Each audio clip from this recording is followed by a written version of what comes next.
ஒரு பூனைக்குட்டி வந்துட்டு வாய் திறந்து பேசியிருக்கிற ஒரு அதிசயமான வீடியோ தான் இப்போ சமூக வலைதளங்கள்ல வெளியாகி வைரல் ஆயிட்டு வந்துட்டு இருக்கிறது மட்டும் இல்லாம இந்த பூனைக்குட்டி வீடியோவானது நம்ம எல்லாரையுமே பிரமிக்க வச்சிருக்கு. அந்த அழகான வீடியோவை நீங்களே பாருங்க.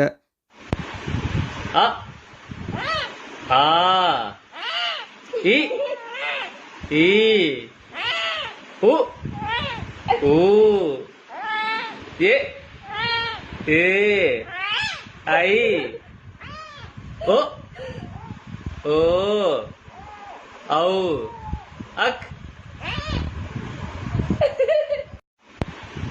அ ஆ இ ஈ உ ஊ ஏ ஏ ஐ ஓ ஓ ஔ